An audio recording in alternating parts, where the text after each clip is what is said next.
my food.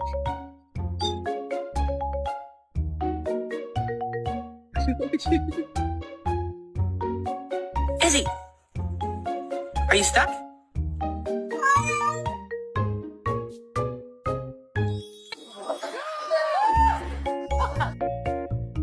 Oh. To you too.